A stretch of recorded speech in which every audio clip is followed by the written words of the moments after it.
ఓం సాయిరామ్ శ్రీమాత్రే నమః. ఈరోజు గురువారం శుభాకాంక్షలండి. మన సాయి బిడ్డలందరికీ కూడా ఎలా ఉన్నారు, ఏం చేస్తున్నారు? మీ అందరూ కూడా సుఖంగా, సంతోషంగా, ఆరోగ్యంగా ఉండాలని, సాయినాథుని యొక్క అమ్మవారి యొక్క ఆశీస్సులు మనందరిపైన ఉండాలని మనస్ఫూర్తిగా అమ్మను సాయిని వేడుకుంటూ ఈరోజు శ్రావణ మాసం ప్రారంభమండి. నిజంగా ఈరోజు వీడియోని ఈ విధంగా స్టార్ట్ చేయడం ఎంతో సంతోషంగా ఉంది. ఇక ఈరోజు ఈ సందేశం మనందరికీ కూడా చాలా గొప్పగా ప్రతి ఒక్క సాయి బిడ్డ అమ్మ కోసం ప్రతి ఒక్కరూ తపన పడే బిడ్డలందరికీ కూడా ఈ సందేశం ఇవో నా ప్రియమైన బిడ్డ, నేను నీ కోసం షిరిడీ నుంచి అందిస్తున్నటువంటి ఈ శుభవార్తను మనస్ఫూర్తిగా సంతోషంగా విని ఆనందించు అని అంటూ ఉన్నారు. మరి సందేశానికి ఉన్నటువంటి పరమార్థం ఏమిటి, ఏమి సందేశం ద్వారా ఈ చెప్పాలనుకుంటున్నారు అనేది తప్పకుండా తెలుసుకోవాలండి. ఇప్పుడే కనుక మన కొత్తగా ఛానల్ చూస్తూ ఉన్నారా, దయచేసి ఛానల్ సబ్స్క్రైబ్ చేసుకోండి. వీడియో మీకు నచ్చినట్లయితే ఒక చిన్న లైక్ అయితే ఇచ్చి సపోర్ట్ చేయండి. చివరి వరకు ప్రశాంతంగా వినండి. మీకు ఎన్ని సమస్యలు ఉన్నా సరే కానీ, మనసు నిండా ఎంత బాధ ఉన్నా సరే కానీ, తప్పకుండా ఏదో ఒక పరిష్కార మార్గం అయితే ఈరోజు ఈ వీడియో ద్వారా మీరు తప్పకుండా తెలుసుకునేటటువంటి ఒక అవకాశాన్ని మీరు కోల్పోవద్దండి. మరి ఈ రోజున ఇలా ఏమి చెప్తూ ఉన్నారు, ఈరోజు నీకు షిరిడీ నుంచి ఒక వార్తను నేను తీసుకుని పంపిస్తూ ఉన్నాను. ఈ వార్త విన్నంతనే నీ మనసంతా కూడా ప్రశాంతంగా ఉంటుంది. నీ దరిద్రం ముగిసిపోయేటటువంటి సమయం ఈరోజు గురువారం శ్రావణ మాసం రోజు ప్రారంభం రోజున వచ్చింది. కనుకనే షిరిడీ నుంచి నీకు ఈ వార్త అనేది నేరుగా ఈరోజు ఈ సందేశం రూపంలో ఈరోజు నేను నీకు వచ్చింది. నీ తలరాతను మార్చేసేటటువంటి అత్యద్భుతమైనటువంటి సందేశం అంటూ నీ ముందుకు వచ్చాను. నువ్వు విన్నది నిజమేనమ్మా. రాబోయే రోజుల్లో నీకు అధికమైనటువంటి ధనలాభం అనేది కలగబోతుంది. ఈరోజు ప్రారంభం అంటే ధనప్రాప్తి కలిగేటటువంటి అద్భుతమైన అవకాశం ఈ రోజు నుంచి నీ తలుపు తట్టబోతుంది. అపారమైనటువంటి ధనప్రాప్తి కలిగేటటువంటి నీకు అందుతుంది. అయితే దీనివల్ల నీకు ఆర్థికపరమైనటువంటి సమస్యలన్నీ కూడా తప్పకుండా నీకు తీరిపోవడం ఖాయం. కానీ ఈ అదృష్టం అనేది అందరికీ కూడా దక్కకపోవచ్చు. కేవలం ఎవరికైతే దైవానుగ్రహం అనేది నిండుగా ఉంటుందో, ఎవరైతే ఇన్ని రోజులు కూడా నిరంతరం వారి యొక్క శ్రమను కొనసాగిస్తూ వస్తూ ఉన్నారో, శ్రద్ధతో సబూరితో భగవంతునిపై అపారమైనటువంటి నమ్మకంతో ఏదో ఒక రోజు నాకంటూ గుర్తింపు పొందేటటువంటి రోజు వస్తుందని చెప్పి నమ్మకంగా ఎదురు చూస్తూ ఉన్నారో, మరి అటువంటి వారి కోసం కాలం పూర్తిగా వారికి అనుకూలంగా మారబోతుంది. ఈ ధన ప్రాప్తి నీకు అసలు ఎందుకు కలగబోతోంది అని అంటే, సొంతం కావాలి అసలు ఈ ధనప్రాప్తి అంటే నువ్వు ఈరోజు తెలుసుకోవాల్సినవి ఏమిటి దీనివల్ల నేను నీకు షిరిడీ నుంచి రావాల్సినటువంటి ఆ వార్త ఏమిటి నువ్వు పూర్తిగా తెలుసుకోవాలి. నీ కష్టం తీరిపోయి నువ్వు మహారాజులాగా బ్రతకబోయేటటువంటి క్షణాలు నీ ముందుకు రాబోతున్నాయి. మరి ముఖ్యంగా చెప్పాలంటే నా ఆశీస్సులు నీ కుటుంబానికి ఎల్లప్పుడూ ఉంటాయని మాత్రం అస్సలు మర్చిపోవద్దు. ఎందుకంటే నీ మనసులో ఏముంటుంది అనేది ఎవరికి తెలియకపోయినా నాకు మాత్రం ప్రతి విషయం కూడా నీ గురించి నీ మనస్సాక్షి ఏం చెప్తుంది అనేది కూడా నాకు ముందే తెలుస్తుంది. అలాగే నీకు నేను శక్తివంతమైనటువంటి సందేశం లాగా ఈరోజు నీకు భావించాలి. అలా ఒకదాని తర్వాత ఒకటి తిరగరాయిపోతున్నాను. నీ జీవితంలో సంతోషాలు, పండుగలు రాబోతున్నాయి. ఒకేసారి కొన్ని రకాల శుభవార్తలు నేను వెతుక్కుంటూ నిన్ను వస్తున్నా. ఎందుకో తెలుసా, ప్రతిరోజు కూడా నేను నిన్ను అలాగే నీ మనస్తత్వాన్ని నేను గమనిస్తూనే ఉంటున్నాను. ఎందుకంటే కొన్ని నిజాలు నీ గురించి తెలుసుకునేటటువంటి నిన్ను ఎప్పుడు కూడా నేను గమనించాను కనుక నీ గురించి తెలుసుకున్నటువంటి విషయాలన్నీ ఆనందంగా నేను ఉన్నాను. ఎందుకంటే నువ్వు కష్టంలోనూ సుఖంలోనూ ఎప్పుడు కూడా ఉన్నా కూడా సంతోషంగా నీ మనసు ఎప్పుడు కూడా నా పైన నిశ్చలంగా ఉంచుతావు. ఓటమి వచ్చిందని చెప్పి కృంగిపోను లేదు, విజయం వచ్చిందని చెప్పి పొంగిపోను లేదు. ఇటువంటి విషయాలే కాకుండా కుటుంబ సభ్యుల పట్ల నీ యొక్క ప్రవర్తన, వారికి అందించేటటువంటి గౌరవం, సమాజంలో నువ్వు నిర్వహిస్తున్నటువంటి ప్రతి ఒక్కటి నేను గమనిస్తూనే ఉన్నాను బిడ్డ. తండ్రికి తగ్గ బిడ్డవులాగా ఆ దుర్గమ్మ ఆశీస్సులతో నీకు ఆ ఏర్పరచుకున్నటువంటి పేరు ప్రతిష్టలు ఈ సమాజంలో ఇవన్నీ కూడా నిన్ను చూస్తుంటే నాకు ఎంతో ఆశ్చర్యంగా ఉంది. అయితే నీ జీవితంలో జరుగుతున్నటువంటి పరిణామాలు కొన్ని కృంగతీస్తున్నాయి. నీకు సంబంధించినటువంటి విషయాల్లో నువ్వు పూర్తిగా ఇప్పటికీ అంటే ఆర్థిక పరంగా నష్టాలను ఎదుర్కొంటూ ఉన్నావు కనుక నీకు తెలియనటువంటి నిజం ఏమిటో ప్రతిరోజు కూడా నేను నిన్ను గమనిస్తూనే నువ్వు అనుకుంటూ ఉంటున్నావు, బాబా ఎక్కడో సిరిలిలో ఉన్నాడు, నన్ను ఎక్కడ గమనిస్తాడు, బాబాకి తీరిక ఎక్కడిది అని. భక్తులందరి సమస్యలు కూడా తీర్చాలి కదా బాబాకు, అందరి బాధలు కూడా బాబానే వినాలి. మరి అక్కడ ఎటువంటి షిరిడీలో ఉన్నటువంటి సాయినాథుడు నా డబ్బుకు సంబంధించినటువంటి సమస్యలు ఎలా చూస్తూ ఉంటారు? ఏదైనా కానీ అపారంగా ఉంటే నాకు అపాయం పెను ప్రమాదం ఏదైనా వచ్చిందంటే దాన్ని కాపాడడానికి తప్పకుండా బాబా వస్తారు అని చెప్పి అనుకుంటే ఒకటి. కానీ నాకు ఉన్నటువంటి చిన్న చిన్న సమస్యలు అడగడం నా మూర్ఖత్వం, బాబా వారిని అడుగుతుందని నువ్వు అనుకోవద్దమ్మా. నేను ఎక్కడో ఉన్నా కూడా నీ మనసులో ఏమనుకుంటున్నావు అనేది నాకు పూర్తిగా వినిపిస్తూనే ఉంది. అలాగే నీకున్నటువంటి ఆర్థికపరమైనటువంటి సమస్యలు, నీ కుటుంబంలో ప్రేమనైతే అందిస్తున్నావు, కానీ వారికి కావలసినటువంటి సౌకర్యాలను మాత్రం నువ్వు అందించలేక విఫలమైపోతూ ఉన్నావు. ప్రతిరోజు కూడా నీకు కావలసినవి అంటే నీకంటూ సొంత ఏకలలు ఉంటాయి కదా, అంటే నీకు నచ్చినటువంటి తిండి, నచ్చినటువంటి బట్ట కట్టుకోవడం, నచ్చినటువంటి ప్రదేశానికి వెళ్ళడం, లేదంటే నచ్చినటువంటి ఆహారాన్ని ఇష్టంగా తీసుకోవడం, ఇటువంటివి చిన్న చిన్న కోరికలే. అవి ఒక్కరికి ఉన్నవి అటువంటివి కూడా నువ్వు చంపుకుని నీ కుటుంబం కోసం ఏదైతే ఉపయోగపడుతుందిలే అని చెప్పేసి రూపాయితో పాటు చాలా జాగ్రత్తగా ఉండడం నాకు చాలా ఆశ్చర్యంగా అనిపిస్తుంది. ఆశ్చర్యంతో పాటు ఆనందం కూడా. నీలాంటి వారు ఇలా ఆలోచిస్తున్నారా అని అనుకుంటూ ఉంటారు. నీకున్నటువంటి డబ్బుకు సంబంధించినటువంటి సమస్యలన్నీ కూడా పారద్రోయబోతున్నా. సాక్షాత్తు మహాలక్ష్మీదేవి నీ ఇంట అడుగు పెట్టేటటువంటి సమయం ఆసమన్నమైంది బిడ్డ.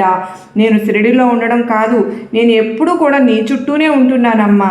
నీకు ఏర్పడినటువంటి చిన్న ప్రమాదాలను నేను ఎలా తప్పిస్తున్నానో, నీ మనసులో ఉన్నటువంటి ఈ కోరికలు, చిన్న బాధలు, సమస్యలు ఇవన్నీ కూడా నేను షిరిడీలో ఉన్నటువంటి నాకు ఎలా వినిపిస్తాయి అనుకుంటున్నావు కదా. నేను షిరిడీలో చూస్తున్నానా? షిరిడీ నుండి వచ్చినటువంటి వార్త ప్రత్యేకంగా ఎందుకు నీకు చెప్తున్నాను? మరి కేవలం నేను షిరిడీలోనే కాదమ్మా, నీ మనసులోనే ఉన్నాను. నీ ఇంట్లో నువ్వు పూజించేటటువంటి పటం రూపంలో ఉన్నాను. నిన్ను ప్రతి ఒక్కటి గమనిస్తూ మరి నేను షిరిడీలో ఉన్నానని చెప్పి నువ్వు చూస్తున్నావు, కానీ అలాగే నీ మాటలు వింటున్నానని, అలాగే నీ ఇంట్లో నువ్వు పూజిస్తున్నటువంటి ఆ పటంలో నేను నీకు కనిపిస్తున్నాను. నీకు ఎలా అనిపిస్తుంది? మరి ఆ భావనతో పూజిస్తున్నావా, లేదంటే నేను ఎక్కడో ఉన్నాను అనుకుంటే నీ ఇంట్లో పటం రూపంలో ఉన్నావని కదా పూజిస్తున్నావు? నీ మనసు ఆ విధంగా పలుకుతుందా? నేను ఎప్పుడు కూడా షిరిడీలో కొలువై ఉన్న నీ ఇంట్లో కూడా నేను ఉన్నాను. కనీసం కొన్ని విషయాల్లో నీకు ఆనందం కలిగించాలని ఈరోజు ఈ సందేశం రూపంలో నీ ముందుకు వచ్చాను. ఇక నువ్వు నిద్రపోయిన తరువాత కూడా నేను నీ ఇంటిని, నిన్ను, నీ మనస్సాక్షిని కాపాడుతూనే ఉంటున్నాను. నీ జీవితంలో ఎప్పుడైనా నువ్వు పైకి ఎదుగుతున్నావో అప్పుడు నిన్ను అడ్డుకోవడానికి ఎన్నో రకాలుగా కొంతమంది వ్యక్తులు ప్రయత్నించారు, కానీ ఆర్థికంగా నువ్వు చాలా రకాలుగా నష్టాలను కూడా ఎదుర్కొన్నావు. నువ్వు ఎదుటివారి అడుగు ముందుకు వేస్తే అది చూసి ఓరవలేని వారు నీ మీద నీ ఎదుగుదలను చూసి అసూయపడుతూ అటువంటి వాళ్ళందరూ కూడా నీ చుట్టూ ఎక్కువగా పెరిగిపోయారు. కనుకన నువ్వు ఆర్థికంగా తీవ్రంగా నష్టపోయావు. వారు నిన్ను నేరుగా ఏమీ చేయలేక రకరకాలుగా నిన్ను ఏదో ఒక విధంగా నిన్ను సరైనటువంటి గుర్తింపు రాకూడదని, సరైనటువంటి డబ్బు నువ్వు సంపాదించేటువంటి మార్గం నీకు కనిపించకూడదని చెప్పి రకరకాలుగా నిన్ను అడ్డుకోవాలని ప్రయత్నిస్తూ ఉన్నారు. మరి నువ్వు కూడా పూర్తిగా తెలుసుకోవాలి ఈ విషయాన్ని. నువ్వు జాగ్రత్తగా గమనిస్తే నీకు పూర్తిగా అర్థమవుతుంది. అంటే ఎవరు నిన్ను ప్రోత్సహిస్తున్నారు, ఎవరు నిన్ను నెట్టివేస్తున్నారు అనేది జాగ్రత్తగా నువ్వు అర్థం చేసుకోవాలి. అది పెద్ద గండాలను నువ్వు తృప్తిలో తప్పిపోయేలాగా నేను చేస్తున్నాను. నీ దరిద్రం వదిలిపోయేటువంటి రోజులు పూర్తిగా దూరం విసిరికొట్టేశాను.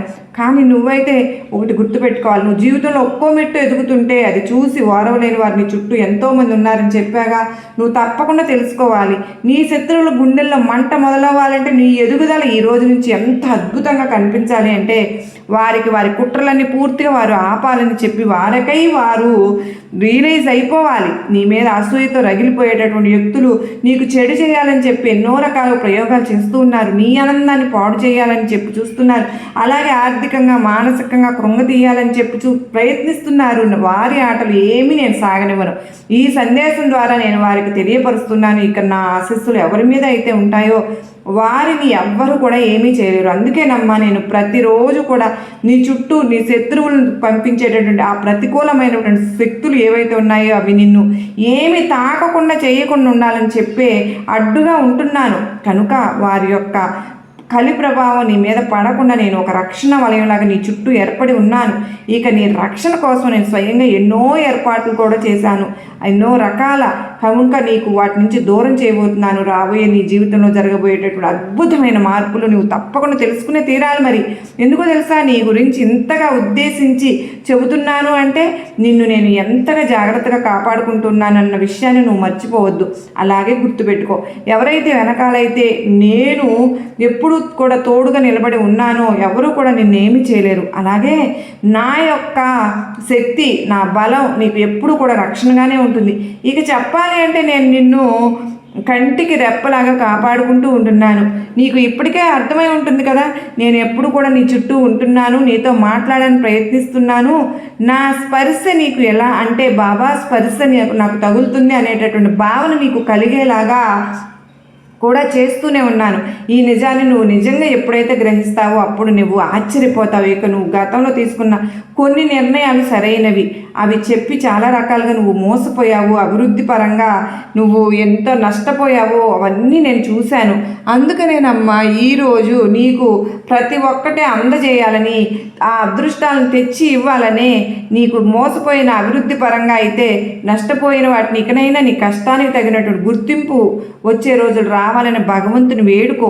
నీలో ఉన్న కొంచెం బద్ధకం ఉంది చూడు, దాన్ని పూర్తిగా పక్కన పెట్టి చెడు అలవాట్లు ఉంటే వాటిని ఇప్పుడే వదిలిపెట్టు. లేదంటే వచ్చేటటువంటి అవకాశాలు అదృష్టాలన్నీ కూడా తిరిగి వాటంతట అవే వెళ్ళిపోతాయి. ముఖ్యంగా నువ్వు చేసినటువంటి కొన్ని తప్పులను మరలా ఇక ఎప్పటికీ కూడా చేయనని నాతో ఇప్పుడే ప్రమాణం చెయ్యి. ఇక ఆ తప్పులు ఏంటనేది కూడా నేను తప్పకుండా చెబుతాను. ఇక ఈ రోజు నుంచి నీవు ఒక నెల సరిగ్గా ఒక అవకాశం వస్తుంది.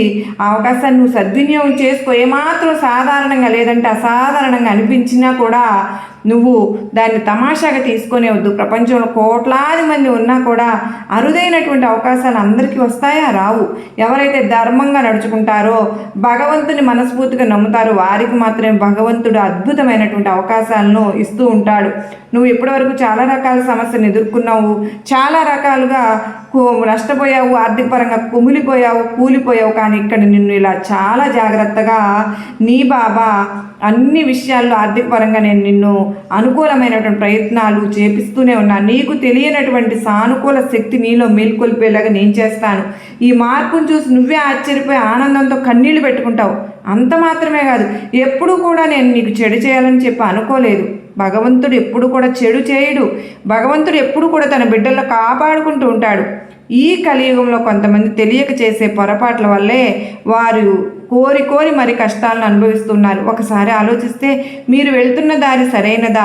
మీరు చేస్తున్న పనుల వల్ల మీరు నిజమవుతాయి కలలు, అక్రమ మార్గాలు, డబ్బు సంపాదిస్తూ నా తలరాత మారాలని చెప్పి కోరుకోవడం అర్థం ఉంటుందా? లేదు కదా. అందుకే మీ జీవితంలో ఎప్పుడు గర్వపడకండి. ఇప్పుడు నేను చెప్పబోయేటటువంటి మాట ఇంకా చాలా ముఖ్యంగా జాగ్రత్తగా వినండి. మీ దగ్గరకు వచ్చే డబ్బును అనవసరమైనటువంటి విషయాలకైతే ఖర్చు చేసి వృధా అయితే పెట్టి పరిస్థితులు చేయవద్దు, ఎట్టి పరిస్థితుల్లో కూడా. ఎందుకంటే నీ జీవితంలో పాత ఆస్తులకు సంబంధించి లేదా ఇళ్లకు సంబంధించినట్టు కొన్ని రకాల సమస్యలు ఇప్పటికే చాలా ఎదుర్కొంటూ ఉన్నావు కదా. మరి అయితే దానికి సంబంధించినట్టు నీకు దక్కవలసినటువంటి ఆస్తిపాస్తులు ఏవైతే ఉన్నాయో అది నీకు అంది తీరుతాయి. ఎవరికైనా అప్పు ఇచ్చినా తిరిగి రాదనుకుంటున్నావు అటువంటి ఆస్తి కూడా నీకు తప్పకుండా నీ చేతికి వచ్చి నిన్ను ఆదుకుంటుంది. నీకు అకస్మాత్తుగా అయితే నువ్వు అద్భుతమైనటువంటి ధనయోగాన్ని అయితే పొందుతావు. ఆ ధనం ఇప్పుడు వచ్చే మార్గం కొత్త దిశను, నీ ఆశను తప్పక చూపిస్తుంది నీ జీవితానికి. నువ్వు ఇక్కడకు కూడా నా మాటలను విన్నావు అంటే అది కేవలం నువ్వు నా వైపు నిన్ను నడిపించుకుంటున్నానని మనస్ఫూర్తిగా నమ్ము. ఇక అంత మాత్రమే కాదు, నీ జీవితంలో అన్ని రకాల ఇబ్బందులను తొలగించి నువ్వు కోరుకున్నంత ధనాన్ని అయితే అతి తొందరలోనే నేను నీకు ప్రసాదిస్తాను. అందుకే ఈ విషయాన్ని పొరపాటును కూడా మరీ ఎవరితోనూ కూడా పంచుకోవద్దు. ఇక నీ ఇంట్లో గొడవలు కూడా ఏదైనా ఉన్నా చిన్నపాటి గొడవలు వాటిని కూడా సమస్య పోయేలాగా నేను ఇంట్లో ఉన్న వారందరూ కూడా ప్రశాంతంగా ఉండేలాగా నేనే చేస్తాను. ఇక కుటుంబ సభ్యులతో ఉన్నటువంటి చిన్నపాటి విభేదాలు ఏదైనా ఉంటే అవి కూడా ఇప్పుడు నీకు దక్కేటటువంటి ఈ ధనప్రాప్తి వలన అందరి అవకాశాలను, అందరి అవసరాలను నువ్వు తీర్చిన తరువాత నిన్ను ప్రతి ఒక్కరూ కూడా అర్థం చేసుకుంటారులే, నువ్వు పడినటువంటి కష్టం వారికి తెలిసొచ్చేలాగా నేను చేస్తానుగా. సాధారణంగా నువ్వు చాలా రకాల పూజలు చేశావు, వ్రతాలు కూడా చేశావు, అలాగే భగవంతుని ఎన్నో రకాలుగా వేడుకున్నావు. కానీ జీవితంలో అన్నిటికంటే కూడా ముఖ్యమైనది మనసు నువ్వు ఏమైతే ఆలోచిస్తావో నీ జీవితం కూడా అలాగే తయారవుతుంది. అందుకే ముందుగా నీ మనసు నువ్వు అదుపులో ఉంచుకోవడం నేర్చుకో. మనసు చెప్పినట్లు నువ్వు వింటే నాశనం అయిపోతావు. మనసును మనం శాసించినప్పుడే విజయాన్ని సాధిస్తాం. ఒకవేళ నువ్వు ఎంత ప్రయత్నించినా నీ పనులు పూర్తి కావడం లేదా, అడుగడుగున ఆటంకాలు ఎదురవుతున్నాయా, అయితే నీ ఇంటిని అలాగే నీ ఇంట్లో ఉన్నటువంటి వాతావరణాన్ని శుద్ధి చేయవలసినటువంటి సమయం వచ్చిందని అర్థం చేసుకో బిడ్డ. నీ ఇంటిని శ్రద్ధగా శుద్ధి చేసుకో. శుభ్రంగా అనవసరమైనటువంటి వస్తువులు పూర్తిగా తీసి పక్కన పడి ప్రతికూలమైనటువంటి శక్తులు నీకంటే అనుకూలమైనటువంటి వాతావరణం ఏర్పడినప్పుడేనమ్మా ఇంట్లో బలమైనటువంటి విజయం అనేది మెరుగుపడుతుంది. కనుక సానుకూలమైనటువంటి మార్పులు కనిపించాలి అంటే ధూప దీప నైవేద్యాలతో ఇంట్లో ఉన్నటువంటి దేవాలయం లాంటి ఆ యొక్క పూజా మందిరం ఏదైతే ఉందో అది ఎప్పుడూ కూడా కళకళలాడుతూ ఉండేలాగా చూసుకో. అలాగే ఇంట్లో ఉన్నటువంటి వారందరినీ ఎప్పుడూ కూడా ఇలాగే గౌరవంగా ప్రతి ఒక్కరి అవసరాలను తీర్చేలాగా నువ్వు ముందు ఉండాలి. అలాగే ఎప్పుడు అందరి సంతోషాలు నీ సంతోషంగా భావిస్తున్నావుగా, కనుకనే నీకు ఎప్పుడు మంచే జరుగుతుంది. ఇక అంత మాత్రమే కాదు, ప్రతిరోజు కూడా నువ్వు కులదేవత ఆరాధన అనేది చేసుకో బిడ్డ. ఇంటి దైవం ముందు తరువాతేనమ్మ ఎవరైనా, కానీ నువ్వు మాత్రం ఇంటి దైవాన్ని మర్చిపోతూ ఉన్నావు. కనుక ఎట్టి పరిస్థితుల్లో కూడా ఇంటి దైవాన్ని మరిచిపోవద్దు. దైవం యొక్క నామస్మరణ అయినా కనీసం చేయడం అలవాటు చేసుకో. దీనివల్ల నీ జీవితంలో ఏర్పడేటువంటి సానుకూలమైనటువంటి మార్పులను అతి త్వరలో నువ్వే గమనిస్తావని నీకు చెప్తూ ఉన్నాను. మరి ఈ సందేశం నీకు నచ్చింది కదా, నచ్చితే మరికొంతమందికి షేర్ చేయండి. మరొక వీడియోతో మళ్ళీ కలుసుకుందామండి. అంతవరకు అందరికీ మన అమ్మవారి ఆశీస్సులు, బాబావారి ఆశీస్సులు ఈ శ్రావణ మాసం ప్రారంభం రోజు నుంచి మనకు దక్కాలని, అష్టైశ్వర్య ఆయురారోగ్యాలు కలగని మనస్ఫూర్తిగా కోరుకుంటూ సర్వేజన సుఖినో భవంతు.